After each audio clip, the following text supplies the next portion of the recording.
नमस्कार दर्शक बंधु आपणकर जदि वृष राशि होइथाए तेबे एही वीडियोटी आपणक पई बहुत अधिक गुरुत्वपूर्ण रहिछि।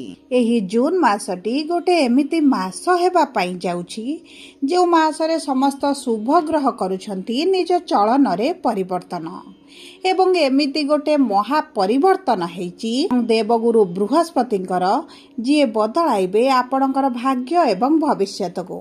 कारण आपणक धनु राशि रस्याधिपति हेउछंती देवगुरु बृहस्पति एवं गुरु विराजमान हेउछंती शनिंक ठारू त्रिकोण रे एवं ता सहित सूर्य शनि पिता पुत्र बनाउछंती जुगलबंदी जेउ कारणरू आपणक भाग्य रे पड़िबो विराट प्रभाव। तेणुकरी एही मास आपणको उच्च को नहीं पारे किंबा आपणको नीच को मध्य पठाई पारे। एही जून मासरे ग्रह मानकर बेग बढ़ी गति बढ़ी एवं निजर स्थान बदलाउछंती निजर प्रकृति स्वभाव बदलाउछंती। तेणुकरी यार प्रभाव आपणक उपरे एवं समस्तक उपरे पड़िबा पई जाउछि। सेतिपई जून मासर राशिफलटी सुनिबा जानिबा बुझिबा बहुत अधिक जरूरी रहिछि।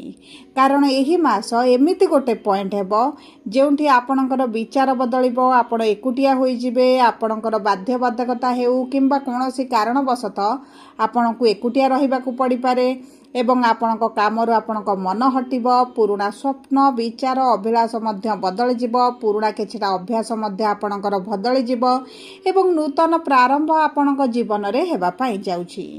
किंतु कौन कौन बदलिबो आपणक जीवन रे ताहा विस्तृत भाव रे जानिबा पूर्वरु आपणकर जदि वृष राशि होइथाए एवं आपण भी ईश्वर को आंतरिक भक्ति एवं विश्वास करंती तेबे वीडियोटी को लाइक करंतु कमेंट बॉक्स रे जय जगन्नाथ जय मां लक्ष्मी अवश्य लिखि दियंतु। ता सहित आम सह जोगाजोग करिबा पई वीडियोर मध्य भाग रे एक व्हाट्सएप नंबर टिए दिया जाइछि जो नंबर साहाय्य आपण आम सह जोगाजोग करी निजर नूतन कुंडली प्रस्तुत करि परिबे कुंडली विश्लेषण कराई परिबे किंबा आपणकर चाकरी विवाह व्यवसाय प्रेम संपर्क शिक्षा स्वास्थ्य संतान को नहीं किछि समस्या रहिछि ताहार सहजरे एवं स्वल्प मूल्य रे समाधान करि परिबे। सेतिपई आपण आम सह वीडियोर शेष पर्यंत जोड़ी होई रुहंतु एवं व्हाट्सएप नंबर माध्यम रे आम सह जोगाजोग करी खूब कम मूल्य रे आपणक समस्यार समाधान करंतु। एबे आसंतु कार्यक्रमटी को आरंभ करिबा एवं जानिबा वृष राशिर व्यक्ति विशेष मानकर एही जून मास 7 तारिख ठारू आगामी दिन गुड़िक केमिति रहिबो विशेष भाव में प्रमुख ग्रह मानकर राशि परिवर्तन एवं महापरिवर्तन देवगुरु बृहस्पतिंकर वृष राशि उपरे किभଳି प्रभाव पकाइबा पाई जाउछंती।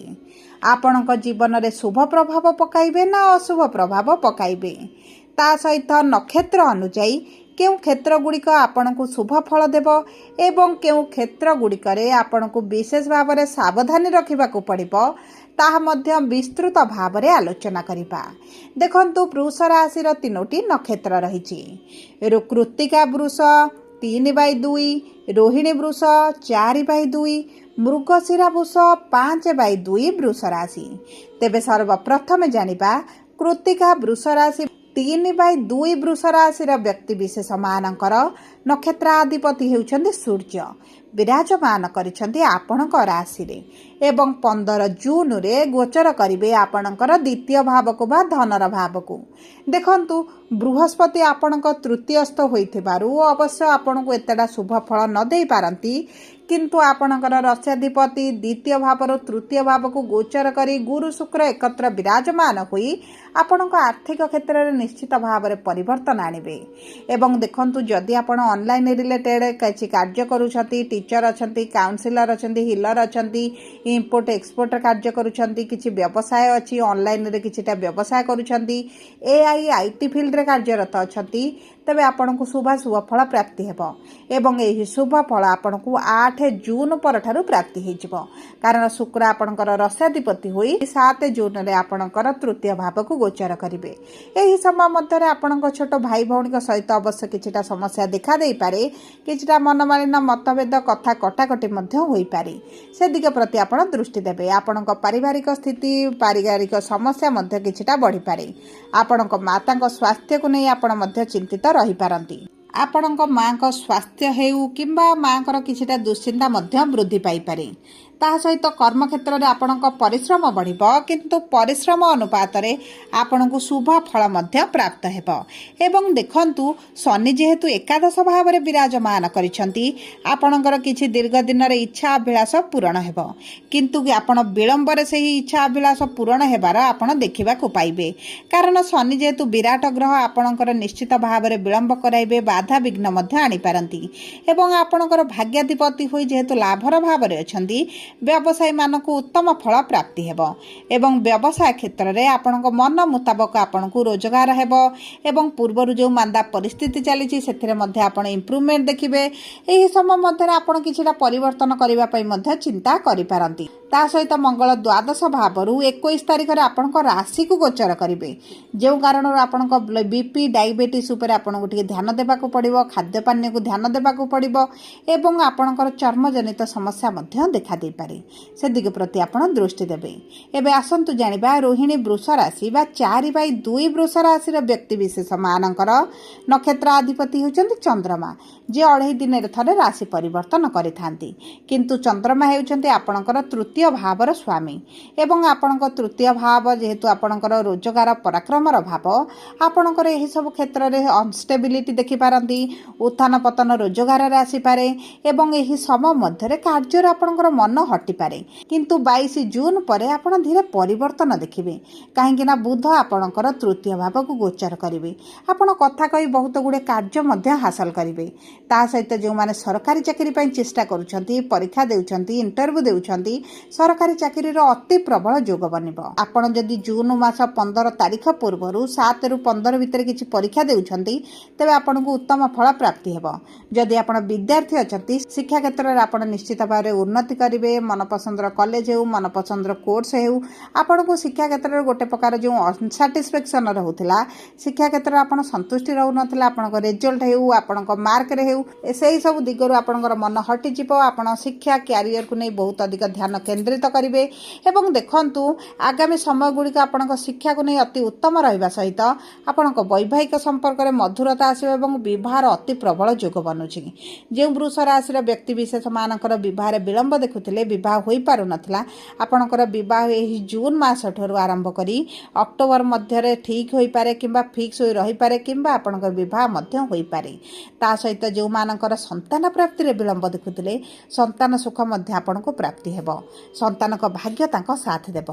ଯଦି ସନ୍ତାନଙ୍କ କ୍ୟାରିୟରକୁ ନେଇ, ବିବାହକୁ ନେଇ, ଭବିଷ୍ୟତକୁ ନେଇ ଆପଣ ଚିନ୍ତିତ ରହିଛନ୍ତି, ତେବେ ଚିନ୍ତା କରିବାର କୌଣସି ଆବଶ୍ୟକତା ନାହିଁ। ଆପଣ ଯଦି ଦ୍ୱିତୀୟ ବିବାହରେ ମଧ୍ୟ କିଛିଟା ବାଧାବିଘ୍ନ ଦେଖୁଛନ୍ତି, ତେବେ ଦ୍ୱିତୀୟ ବିବାହ ମଧ୍ୟ ହୋଇଯିବ, କିନ୍ତୁ ଆପଣଙ୍କର ଟିକେ ବିଳମ୍ବରେ ହେବ। ଯେହେତୁ ଆପଣଙ୍କର ଶନି ହେଉଛନ୍ତି ଭାଗ୍ୟାଧିପତି, ବିରାଜମାନ କରିଛନ୍ତି ଏକାଦଶ ଭାବରେ ଗୁରୁଙ୍କ ରାଶିରେ ଏବଂ ତୃତୀୟ ଦୃଷ୍ଟି ଆପଣଙ୍କ ରାଶି ଉପରେ ଦେଉଛନ୍ତି, ଅଯଥା ଚିନ୍ତା, ଟେନସନ୍ ନିଶ୍ଚିତ ଭାବରେ ବଢ଼ାଇବେ। ଆପଣଙ୍କ ବିବାହକୁ ନେଇ ମଧ୍ୟ ସମସ୍ୟା ସୃଷ୍ଟି କରିବେ, କିନ୍ତୁ ଆପଣଙ୍କର ବିବାହ ନିଶ୍ଚିତ ଭାବରେ ହୋଇଯିବ। ଏବେ ଆସନ୍ତୁ ଜାଣିବା ମୃଗଶିରା ବୃଷ ରାଶି ବା 5/2 ବୃଷ ରାଶିର ବ୍ୟକ୍ତିବିଶେଷ ମାନଙ୍କର ନକ୍ଷତ୍ର ଅଧିପତି ହେଉଛନ୍ତି ମଙ୍ଗଳ, ବିରାଜମାନ କରିଛନ୍ତି ଆପଣଙ୍କର ଦ୍ୱାଦଶ ଭାବରେ। ଆପଣଙ୍କର ମେଡ଼ିକାଲରେ କିଛିଟା ଅର୍ଥ ଖର୍ଚ୍ଚ ହୋଇପାରେ, ଆପଣଙ୍କ ପାଇଁ ହେଉ, ଆପଣଙ୍କ ପ୍ରିୟ ପରିଜନମାନଙ୍କ ପାଇଁ ହେଉ ଏବଂ ତା ସହିତ ବାରମ୍ବାର ମେଡ଼ିକାଲର ଚକ୍କର କାଟିବାକୁ ପଡ଼ିବ। ଯଦି ଆପଣ ମେଡ଼ିକାଲ ଲାଇନରେ କିଛିଟା କାର୍ଯ୍ୟରତ ଅଛନ୍ତି, ତେବେ ଆପଣଙ୍କ ପାଇଁ ଅତି ଉତ୍ତମ ରହିବ। କ୍ୟାରିୟରରେ ସଫଳତା ମିଳିବ, ରୋଜଗାରରେ ବୃଦ୍ଧି ଘଟିବ, ଏକ୍ସଟ୍ରା ରୋଜଗାର କରିପାରନ୍ତି, ଏକ୍ସଟ୍ରା ଇନକମ୍ ହୋଇପାରେ। କିନ୍ତୁ ଆପଣଙ୍କର ଏହି ସମୟ ମଧ୍ୟରେ ଖାଦ୍ୟପାନୀୟକୁ ବହୁତ ଅଧିକ ଧ୍ୟାନ ଦେବେ। ଯଦି ଆପଣ ବିଦେଶ ଯାତ୍ରା କରିବା ପାଇଁ ଚାହୁଁଥିଲେ, ତେବେ ଏହି ମାସରେ ବିଶେଷ ଭାବରେ 21 ତାରିଖ ଭିତରେ ଆପଣଙ୍କୁ ଟିକେ ବିଳମ୍ବ ଦେଖିବେ, ସମସ୍ୟା ଦେଖିବେ, ବିଭିନ୍ନ ପ୍ରକାର ଅର୍ଚନା ଆସିବ। ଆପଣ ବିଦେଶ ଯାତ୍ରା କରିବାରେ ବିଭିନ୍ନ ପ୍ରକାର ସମସ୍ୟା ଦେଖିବେ।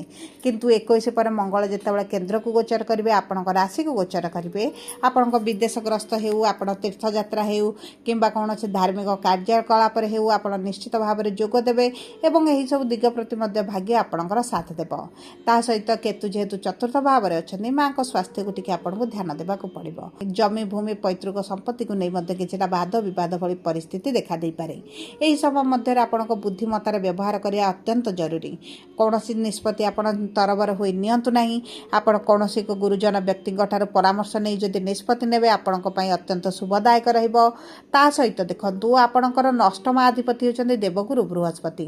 ଯେହେତୁ ଗୁରୁଙ୍କର ଚଳନ ହୋଇଛି, ଆପଣଙ୍କର ଯଦି ପୂର୍ବରୁ କିଛି ମିଥ୍ୟା ଆଲିଗେସନ୍ ରହିଛି, କୋର୍ଟ କଚେରୀ କେସ୍ ଚାଲିଛି, ପୋଲିସ କେସ୍ରେ ଆପଣଙ୍କୁ ବାରମ୍ବାର ଦୌଡ଼ିବାକୁ ପଡ଼ୁଛି, ସେହି ସବୁ କ୍ଷେତ୍ରରେ ଆପଣଙ୍କୁ ଶୁଭ ଫଳ ପ୍ରାପ୍ତି ହେବ। ଯଦି ଆପଣ କିଛି ପ୍ରପର୍ଟି ବିକ୍ରି କରିବା ପାଇଁ ଚାହୁଁଥିଲେ, ତେବେ ଏହି ସମୟରେ ଆପଣଙ୍କ ପ୍ରପର୍ଟି ବିକ୍ରି ହେବାର ମଧ୍ୟ ସମ୍ଭାବନାଟି ଦେଖାଯାଉଛି। ସବୁ ପରେ ଦେଖନ୍ତୁ, ଅଶୁଭତ୍ୱକୁ ଦୂର କରି ଶୁଭାଶୁଭ ଫଳ ବୃଦ୍ଧି କରିବା ପାଇଁ ଆପଣ ପ୍ରତିଦିନ ସୂର୍ଯ୍ୟଙ୍କୁ ପ୍ରାତଃ ସମୟରେ ଜଳ ଅର୍ପଣ କରନ୍ତୁ। ଗୁରୁଙ୍କର ବୀଜ ମନ୍ତ୍ର ସକାଳ ହେଉ କିମ୍ବା ସନ୍ଧ୍ୟା ସମୟରେ 108 ଥର ପାଠ କରନ୍ତୁ ଏବଂ ଚେଷ୍ଟା କରନ୍ତୁ ମହାଦେବଙ୍କର ପୂଜାର୍ଚ୍ଚନା କରିବା ପାଇଁ, ସୋମବାର ବ୍ରତ ରଖିବା ପାଇଁ, ମହାଦେବଙ୍କ ମନ୍ଦିରରେ ଗଙ୍ଗା ଜଳ ଅର୍ପଣ କରିବା ପାଇଁ ଏବଂ ହନୁମାନ ଚାଳିଶା ପ୍ରତିଦିନ ପାଠ କରିବା ସହିତ ଗୋମାତାଙ୍କୁ କିଛିଟା ଖାଦ୍ୟ ଖାଇବା ପାଇଁ ଦିଅନ୍ତୁ। ବିଶେଷ ଭାବରେ ବୁଧବାର ଏବଂ ଗୁରୁବାର ଦିନ ଆପଣଙ୍କ ପାଇଁ ଅତ୍ୟନ୍ତ ଶୁଭଦାୟକ ରହିବ। ଧନ୍ୟବାଦ।